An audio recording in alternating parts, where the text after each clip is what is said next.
Who was the worst guest that stayed at your house?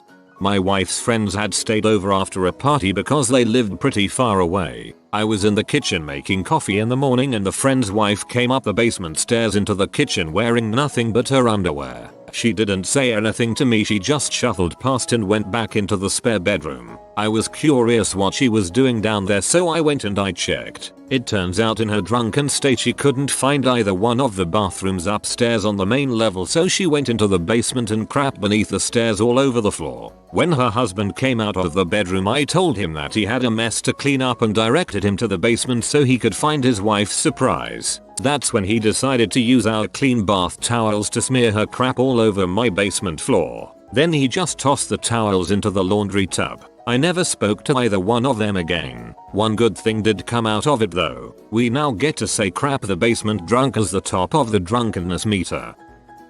A woman named Misty. My roommate met her at a party and invited her back. She stayed the night, yeah whatever, but then didn't leave the next day. She just hung out. Even asked if we were going to buy more soda. She stayed the night again, on the couch. 2 days later we drove her to a family member just to get rid of her.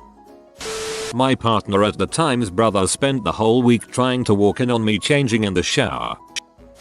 My mom was my worst guest ever. We moved her because she lost her job and was staying with random people. She never offered to help with anything. Left my house a pigsty at all times. When she would get her unemployment she'd buy herself the most random crap. Stayed up all hours of the night and got incredibly crappy in the morning if my young children would wake her up. And would purposely get in awful fights with my husband because she hated him and didn't want me married to him. I asked her if she would watch my children so I could go back to work to help support her, and she freaked out that I wasn't planning on paying her to babysit. After 2 years, I really tried to ignore it and continue helping. We had to kick her out.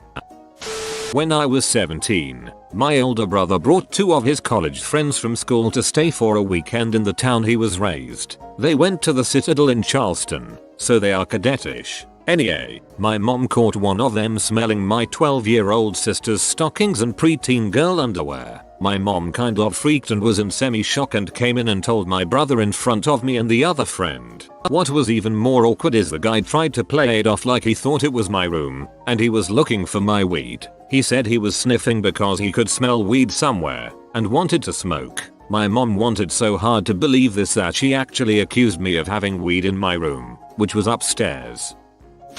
My best mate was hooking up with the new barmaid at our local and she got horrendously wrecked on booze and coke at a post-pub party at my parents' house. For some reason she decided to grab a kitchen knife and slit her wrist. In the ensuing struggle to wrestle the knife from her hand as she went to slash her other wrist, she managed to place her arm against the wall, leaving a nice blood smudge right there in the kitchen. We then kicked her out and she gave me and my girlfriend at the time a load of crap on Facebook for being unreasonable. Believe it or not, my mate ended up dating her for about 2 years and she continued to be an absolute train wreck. When he finally got rid of her from his life, it was a really joyous moment for me and the rest of our friendship cycle. The last I heard of her, she unexpectedly inherited a few £1,000,000 from her father, who she hadn't seen since she was about 2 years old, and she's now living a few hundred miles away breeding horses. So as for worst house guest, it's either her or the dude who peed in my kettle and then boiled it.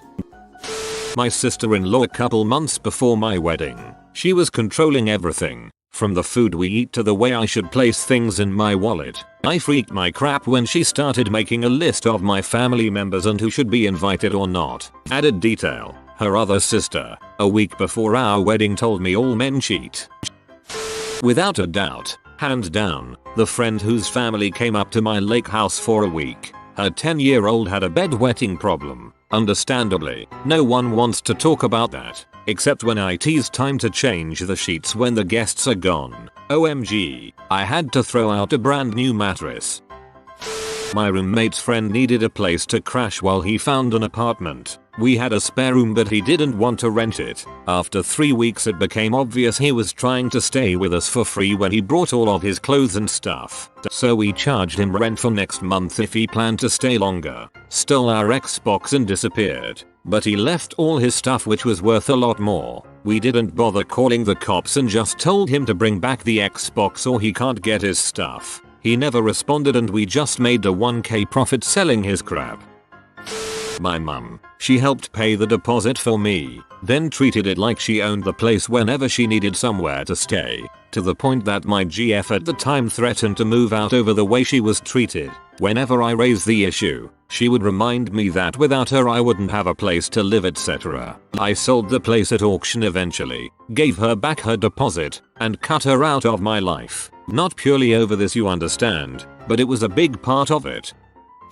Probably not as bad as other stories in this thread, but my girlfriend and I went away for a week and a half, and a friend of ours volunteered to house sit and take care of our pets. 2 cats and 2 lizards. We made sure they knew what to do and wrote a care sheet for each animal, and what they needed to do to keep the animals healthy while we were away. Feed the cats, clean their litter, chop up veggies for the lizards and feed them bugs, and give the lizard a quick bath if she poops because she'll definitely run around in it. So after we ran our friend through our daily routine to care for our pets, we said our goodbyes and went away. When we came back, our apartment looked nice, but there was a heavy cat pee cat crap smell all over the apartment, and when I checked on my lizard, she had crap all over her underside. Not cool. Bearded dragons have salmonella in their fesses, and this meant she ran a risk of getting very sick if she ran over her food. We ended up having to take her to the vet for a $300 vet bill for tail rot and to check for food poisoning.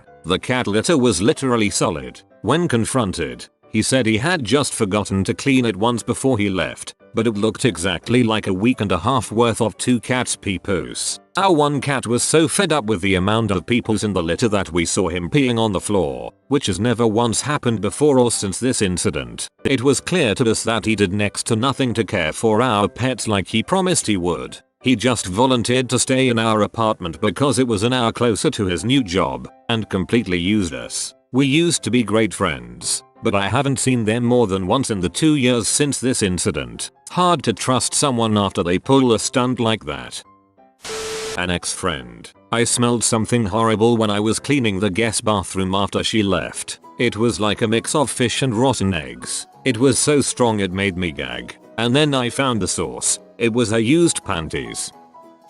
We moved into this new house. Apparently the people who lived there before us never told their friend they moved. He let himself in and went into the bathroom unnoticed. I went in there some time later and found this random guy passed out with a needle in his arm in my new freaking bathroom. Worst first night in a new house ever.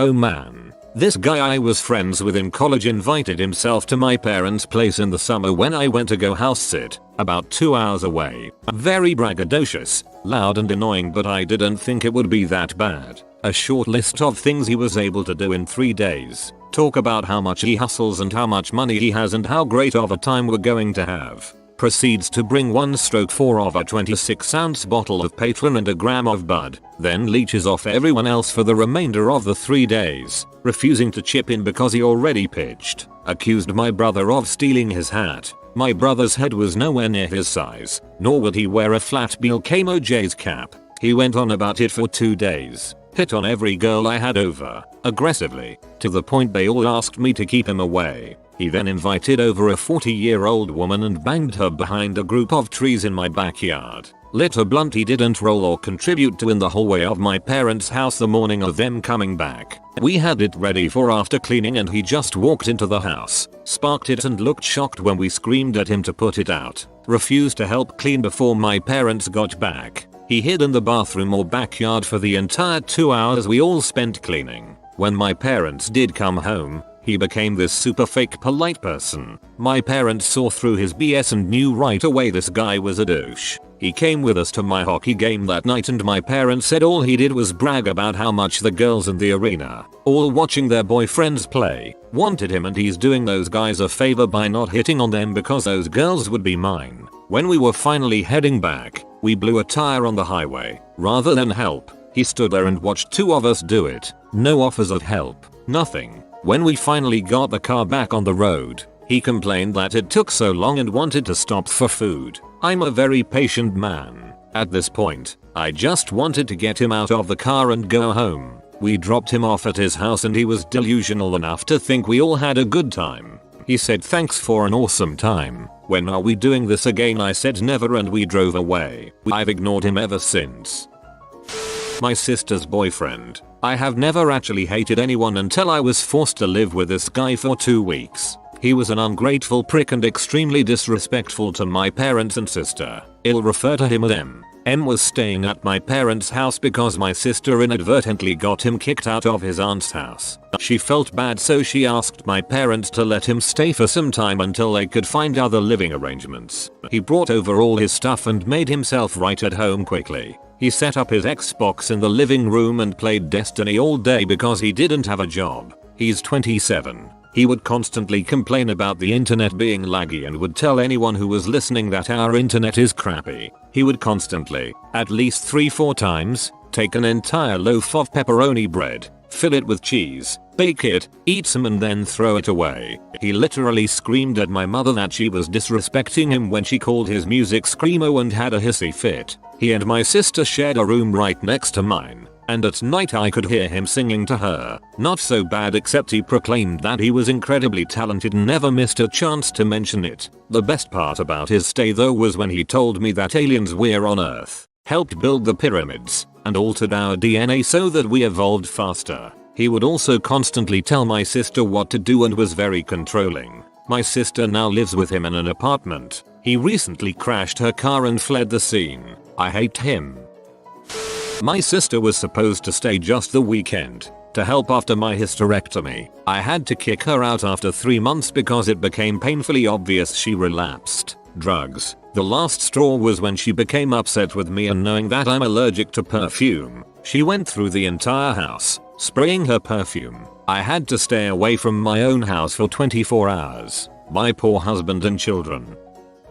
This was a few years back, when I was around 15 or so. My younger brother is autistic, only mildly so. We don't deal with him all that much differently than any other kid, but he can get a bit much with the questions. Feels like you're getting interrogated at times. He has so much to ask, but it's easy to cut him a little slack with it. No big deal. At the time he was around 6 and I had a friend over for a little while, just playing some games on my Xbox. My younger brother politely knocks on my door, so I tell him to come in, and he proceeds to start questioning us on what we're playing, about the game etc.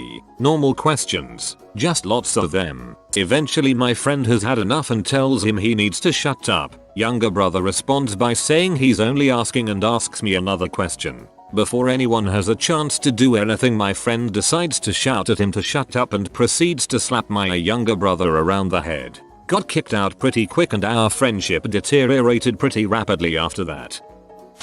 My best friend while growing up, she came over, sat on the couch and bitched the entire time about literally everything. Bitched about the food, the temperature, it was summer, how she was bored, I was trying my best to entertain her, and the list goes on and on. She was rude, swore at everyone, and whenever I was talking about something, politics for example, she would get angry and be like, when did you ever care about that, like it was something to be ashamed of. Had to call her mom, who lived 4 hours away, to come pick her up. I was so embarrassed. She treated my roommates like crap. Had a roommate allow his ex-GF to stay a few weeks with us. She was the stereotype of crazy ex and was only staying with us because her new ex-BF had been threatening to kill her, or so she claimed. She brought her cat with her, and my roommate and I already have a cat each that got along well, and her cat was a fricking bee. Obviously she was freaked out from being in a new place, but it would attack my cat, who was a 2-month-old kitten still, as he was learning how to be social and play and crap. On top of it all, she didn't have a key, so she would wait until everyone else left before she did. I mean, just leave the house and not lock the door or anything. Every day after my roommate left, if she was still home, she would use that time to call her ex and get into crazy arguing fights with him, and you could tell she wasn't all there. Each fight ended with a frick you hang up, and then she would frick my roommate when he got home. The worst part about it is she would let him to believe they were getting closer, getting back together, that she cared about him and loved him, all while she just wanted for this crap to blow over, which happens at least once every few months. She just up and left one day and my roommate got really depressed and withdrawn for a long time. My sister, her 10-year-old, went through all our DVDs and stuffed about 6 under his coat as they left. One fell out and we discovered the rest. My sister's reaction? Boys will be boys. Are you kidding me? This dude was a family friend who my mum let in my room to play Xbox. I wasn't home at the time so I didn't see it, but I had forgotten my phone one day. So as soon as I get home I frantically look for it, as I normally would. My phone was nowhere in sight. So I was like, frick it, I'll look for it later and chill with this dude on Xbox. The dude seems nervous as frick, so start catching onto the Smith-Fricker. I go through one of my drawers which had about $100 in it, and guess what? It's gone. I decide to frick with this dude. So I said my phone has a tracker app on it and that I was going to report it stolen to the police, which was complete BS. But hey, he bought my story and was getting nervous. He goes over to his mum and speaks in his native language, so I can't understand. He did use phone and police in English, and at that point I knew he took both of them. I told my dad and he went apeshite on this dude, just full on shouting at him until he started crying, which was hilarious. He returned my stuff afterwards and just waited outside. His mother was crying profusely and kept apologizing and saying stuff like, I never knew he had this side to him and there must be a reason why he stole your stuff. But I knew she was in on it too. I had no sympathy for either of those Smith-Frickers. Years ago, I was a recruiter for one of the armed services and one of my recruits had a brother who wanted to enlist but needed to complete his get to be eligible and needed a place to stay while completing it. The brother had become a pretty good friend and vouched for his brother, so I let him stay with me at my home. It became obvious pretty quickly that the brother had a drinking problem. He would sneak drinks out of the bottle and pour water back into the bottle to hide what he had consumed. Worked okay with the vodka, but my scotch just getting clearer and clearer. The GET program I had him enrolled in was only a 2-week program, so we decided to just try to ride it out. Oops. One night about halfway through his scheduled stay, I got a 2 AM phone call from the local Air Force base saying they had recovered my stolen government car, and I should come get it and fill out some paperwork. I looked out my window and yup, my car was gone. Crap, I wasn't even supposed to have it home with me that night. I got dressed and then realized that all the liquor bottles were gone and so was the brother. The dumbass got drunk and decided to pretend he was CIA and try to get onto base. When the MPs at the gate wouldn't let him pass, he tried to ram the gate and was tased and arrested. Needless to say, he never completed the GET program and spent some time in the base jail. You've been visited by the toothpaste man for good teeth and fresh breath. Comment oh fresh. If you are new to the channel, you can subscribe. I publish new videos every day. Until then, check out another video, or don't. Either way, have a great day you magnificent people.